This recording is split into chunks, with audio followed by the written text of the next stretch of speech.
नमस्कार प्रेक्षकांनो, या मालिकेच्या आजच्या जबरदस्त भागामध्ये आपलं स्वागत आहे.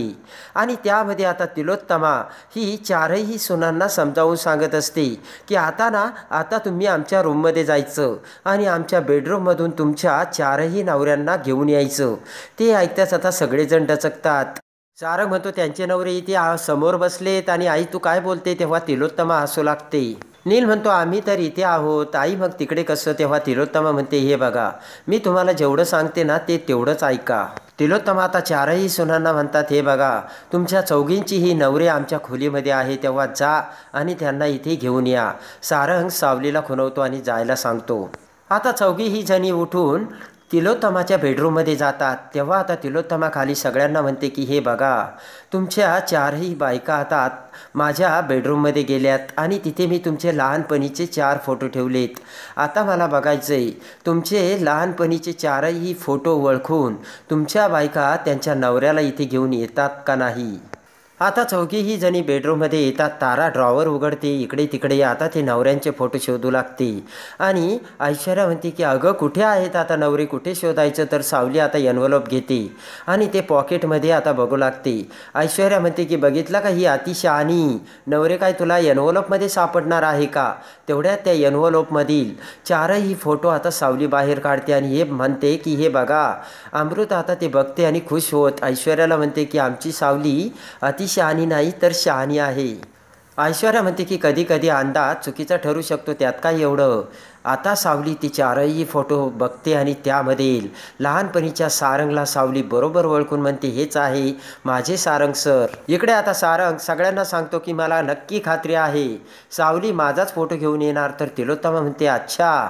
तेव्हा आता नील म्हणतो की मला नाही वाटत ऐश्वर्या माझा फोटो ओळखू शकेल म्हणून. नील म्हणतो काय ऐश्वर्या मला आत्ता ओळखू शकत नाही तर लहानपणीच्या माझ्या फोटोला काय ओळखू शकणार. तर आता सोहम म्हणतो की पण मला खात्री आहे तारा मला नक्की ओळखून माझा फोटो घेऊन येणार. नील आता राजकुमारकडे बघत म्हणतो की दादा तुझी काय इच्छा आहे रे. तेव्हा राजकुमार म्हणतो की माझी इच्छा काही असो, त्याने आता काही फरक पडत नाही. तिने माझा लहानपणीचा फोटो ओळखो अथवा ना ओळखो. राजकुमार म्हणतो की फक्त मला असं वाटतं की तिने आत्ता मला समजून घ्यावं. इकडे आता सावलीने बरोबर सारंगचा फोटो तिच्याजवळ ठेवून बाकीचे फोटो अमृताकडे दिलेले असतात. अमृता आता ते फोटो बघते आणि अमृता म्हणते डोळ्यावरून तरी राजकुमार मला हेच वाटतात. तारा म्हणते एवढा कसा कॉन्फिडन्स तुम्हाला. आता ऐश्वर्या आणि तारा ते उरलेले 2 फोटो बघू लागतात.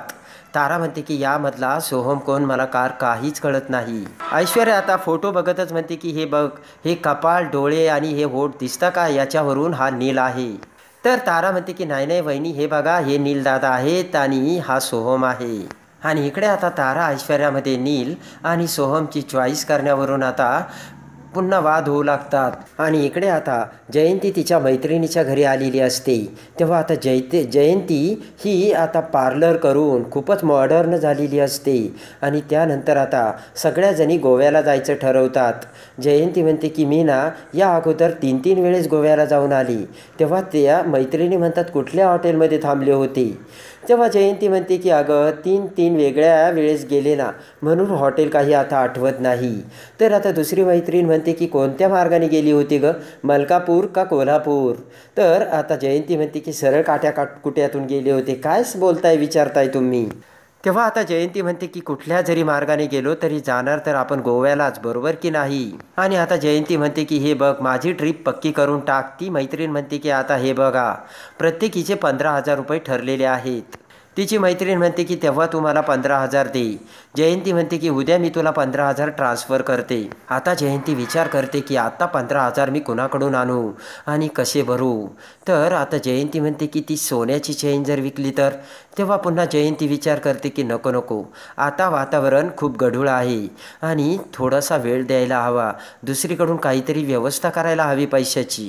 आणि इकडे आता चौघीही जणी आता फोटो घेऊन आलेले असतात आणि चौघीही आता फोटो घेऊन येताच तिलोत्तमा आता त्या सगळींना फोटो दाखवायला सांगतात. सगळ्या जणी आता त्या फोटो दाखवतात आणि त्याच वेळेस आता इकडे ते फोटो बघून तिलोत्तमा ही हसू लागते. आणि त्याचबरोबर आता इकडे अमृता ही राजकुमारकडे बघत तो फोटो दाखवते आणि खुणावते, हेच आहात का तुम्ही? इकडे आता सावलीने सारंगचा फोटो दाखवलेला असतो. सारंग खुश होतो. नीलने आता ऐश्वर्याकडचा फोटो बघून डोक्याला हात लावलेला असतो. आणि तेवढ्यात आता सोहम म्हणतो की तारा, एक सेकंद, मी तुझा नवरा आहे, नील दादा तुझा नवरा नाहीये. आता तारा म्हणते की वाटलंच मला, आणि तरीही मी ऐश्वर्या वहिनीला सांगत होते की हा सोहम आहे म्हणून. ऐश्वर्या म्हणते, तू कधी म्हटली? अगं मीच तुला सांगत होते हा नील आहे म्हणून, पण तू काही ऐकायला तयार नव्हती. नील म्हणतो की ऐश्वर्या, तू तरी कुठे माझा फोटो ओळखला? आणि जर तू ओळखला असतास तर तिला दिलाच नसता. नील म्हणतो, मला वाटतं तुमच्या दोघींमध्ये काहीतरी कन्फ्युजन झालं असेल. इकडे आता राजकुमार अमृताला म्हणतो की तू मला कसं ओळखलंस? आणि अमृता म्हणते की डोळ्यावरून मी तुम्हाला ओळखलं. या फोटोमध्ये तुमचे जे निरागस डोळे आहे ना, ते डोळ्यात मी बघितलं आणि तुम्हाला ओळखलं. आणि इकडे आता तारा म्हणते की कुणावर जर डिपेंडंट राहिलं ना तर असं होतं. तारा म्हणते, ऐश्वर्या वहिनी तुमच्यावर विश्वास ठेवून मी खूप मोठी चूक केली. तेव्हा ऐश्वर्या म्हणते, तुला कोणी विश्वास ठेवायला सांगितला होता? आणि आता तिलोत्तमा सगळ्यांकडचे फोटो घेते आणि जागेवर बसावयास सांगते. आणि त्यानंतर आता तिलोत्तमा म्हणते की पण सगळ्यात अगोदर कुणी ओळखलं? अमृता म्हणते, सावलीनी. एकाच मिनिटात सारंगचा फोटो तिने हातात घेतला आणि पटकन ओळखला. सावली म्हणते की ॲक्च्युली मला ना तुम्हाला ओळखायला खूप कमी वेळ मिळाला, पण मी बरोबर ओळखलं. सारंग म्हणतो, कसं ओळखलं? चंद्रकांतराव म्हणतात, काय म्हणतोय सारंग? अरे सगळ्यांच्या समोर कशी सांगेल ती, नंतर सांगेल तुला. आता ते फोटो आपल्या हातात घेत तिलोत्तमा त्या फोटोकडे बघत म्हणते की किती लहानाचे मोठे झाले तुम्ही, आणि सगळ्यांचे पळणे धावणे चालणे या घरातच झाले, आणि सगळ्यांचे कार्यक्रम सोहळेसुद्धा या घरात झाले. तुमचं सगळं धावणं, तुमचं रडणं, तुमचं ते खिदळणं, तुमचं ते पळणं आणि तुमचं बोबडं बोलणं, हे सगळे ऐकायला माझ्या घराच्या भिंती अजून जिवंत असल्याचे तिलोत्तमा त्या सगळ्यांना सांगते. आणि त्यानंतर आता तिलोत्तमा म्हणते की सॉरी, मी खूप इमोशनल झाली आणि आपण आता पुढच्या गेम्सला सुरुवात करू. तर आता सारंग म्हणतो की आता आपण अल्फाबेटिकल नावाप्रमाणे खेळू. आणि त्यानंतर सारंग म्हणतो की सुरुवातीचं ए म्हणजे अमृता वहिनीपासून आपण सुरुवात करू. तिलोत्तमा म्हणते की चालेल. आणि त्यानंतर सावली म्हणते की वहिनी, मी तुम्हाला प्रश्न विचारू का? सारंग म्हणतो, पटकन विचार. सावली म्हणते की वहिनी, आत्तापर्यंत तुमच्या आयुष्यातला सगळ्यात आनंदाचा क्षण कोणता? आणि अमृता म्हणते की राजकुमार परत आले, यापेक्षा माझ्या आयुष्यात दुसरा कोणताच आनंदाचा क्षण असूच शकत नाही. आमच्यात जे काही घडलं आणि ते गेल्यामुळे माझ्या मनात खूप द्वेष निर्माण झाला होता, पण सावली तू तो द्वेष दूर केलास. आणि अमृता म्हणते की सावली, तुझे खूप खूप आभार. तू मला समजावून घेतलंस आणि तू मला समजावून सांगितलंस. अमृता म्हणते की तू मला आधार दिलास, तू मला सावरलंस, आणि तुझ्यामुळेच माझं हरवलेलं आयुष्य मला परत मिळालं. आणि आता त्यानंतर सगळेजण टाळ्या वाजवतात. तर आता पुन्हा ए फॉर ऐश्वर्याचा नंबर आलेला असतो. नील म्हणतो की ऐश्वर्या, मी तुला प्रश्न विचारतो, ट्रूथ की डेट? तर लगेच आता ऐश्वर्या म्हणते की ट्रू. आणि नील म्हणतो की तुला खरं बोलावं लागेल बरं का ऐश्वर्या, आणि मला तू आत्ता सांग, आत्ता या घडीला या घरातील सगळ्यात कोणत्या माणसाचा तुला जास्त त्रास होतो? आणि त्यानंतर सगळ्यांकडे बघत आता ऐश्वर्या म्हणते की या घरात ज्या व्यक्तीमुळे मला सगळ्यात जास्त त्रास झाला ती व्यक्ती म्हणजे मी स्वतः. आणि ऐश्वर्या म्हणते की मी ऐश्वर्या मेहेंदळे, मला स्वतःबद्दल खूप प्राऊड आहे आणि मीच मला स्वतः खूप आवडते. ऐश्वर्या म्हणते की मला असं वाटायचं की मी सगळ्यांपेक्षा जास्त स्मार्ट सुपेरियर आहे, मला सगळंच कळतं. त्यानंतर ऐश्वर्या म्हणते मला ओव्हर कॉन्फिडन्स झाला आणि त्यामध्ये मी सगळ्यांची मनं दुखावली. आणि त्यानंतर आता सोहम म्हणतो की चला आता बबलूचा नंबर. आणि पटकन आता बबलू उठून उभा राहतो. तेव्हा आता सारंग म्हणतो की मी तुला प्रश्न विचारतो. ऐश्वर्या म्हणते की त्याला उठाभाषा काढायला लावा. तर बबलू म्हणतो काय? तेव्हा आता सारंग म्हणतो, हे बघ बबलू, मी तुला प्रश्न विचारतो, जर तुला एखादी मुलगी आवडली तर तू तिला प्रपोज कसं करशील? म्हणजे आमच्यासमोर ती करून दाखव. आणि त्यानंतर इकडे आता भैरवी फोन लावत आता पैशाचा हिशोब करत असते. तर त्याच वेळेस भैरवी आता माई माई करत आता भैरवीकडे येते आणि लगेच आता भैरवी तिला बघत म्हणते की तुला काय पैशाचा वासबीस येतो का रे? आणि पैसे काढली की आली लगेच पळेत तू. दरवाज्यात एखादा लांडगा जरी आला ना त्याची मला भीती वाटणार नाही, एवढी मला आता तुझी भीती वाटते. आता जयंती म्हणते, काय माई, आता तुम्ही सुद्धा माझी चेष्टा करायला लागलेत काय? जयंती म्हणते की या बिचाऱ्या गरिबीची कायला थट्टा करायची. भैरवी म्हणते तू आणि गरीब, अगं तू फक्त नावाला गरीब आहे. तुझे शोक बघितले का, श्रीमंतापेक्षा पुढचे शोक आहेत. भैरवी म्हणते बोल ना, कसं येणं केलं तर. जयंती म्हणते पैशाशिवाय मला काय घेणं असणार आहे तुमच्याकडून. जयंती म्हणते की त्याचं काय आहे ना, आपल्या दोघींचे पण शोक एकच आहे, श्रीमंती आणि पैसे. आता भैरवी म्हणते की हे बघ जयंती, तुमचं घर गहाण आहे, त्याचे हप्ते मी भरते. तुमचा तो दीर अप्पू, तो त्याचा दवाखान्याचा खर्चसुद्धा मी बघते. तुमच्या घरचा वाण किराणा सामान सगळं मी भरते. भैरवी म्हणते की तुमच्या मोबाईलचं रिचार्ज, तुमच्या पार्लरचा खर्च तो देखील मी करते. तुझ्या एवढ्या महागड्या साड्या त्याचा खर्चसुद्धा मीच करते, अशी भैरवी बोलते. जयंती म्हणते तुम्हीच तर शब्द दिला होता आयुष्यभर मी तुमचा सांभाळ करील म्हणून. इकडे आता सावली बबलूला म्हणते की बबलू दादा आम्हाला प्रपोज करून दाखवा ना. तेव्हा सारंग म्हणतो की अगं तो असा कसा प्रपोज करील, समोर तर कोणीतरी असायला हवं ना. आता सोहम म्हणतो की मी उभा राहतो. तारा सोहमला डवचवते आणि थांबवते. सारंग म्हणतो तुला काही माहिती नाही रे, तो आत्ताच आला, गप्प बस. आणि तेवढ्यात आता सारंग सावलीला म्हणतो की अगं असं काय करतेस, तो किरण आहे ना. ते ऐकताच आता पटकन किरण उठून उभा राहते आणि म्हणते मी नाही खेळ खेळणार. आणि लगेच आता किरण म्हणते बरं ठीक आहे खेळते. तर बबलू आता डोक्याला घाम येऊन तो घाम पुसतो आणि पटकन आता बबलू हा आता सारंगकडे बघतो. तर सारंग म्हणतो जा ना आता पुढे, तुला काय इन्व्हिटेशन द्यायचं आहे का. बबलू आता किरण समोर उभा राहतो आणि गुडघ्यावरती बसून हात पुढे करत आता बबलू किरणला म्हणतो की एक मुलगी मला फार आवडते, माझं तुझ्यावरती खूप प्रेम आहे. आणि बबलू म्हणतो की तुझ्यासाठी मी काही करायला तयार आहे, तुझी शपथ. तर किरण म्हणते काय, तर बबलू म्हणतो की आई शपथ. आणि तेवढ्यात आता सारंग म्हणतो किरण हो म्हण ना.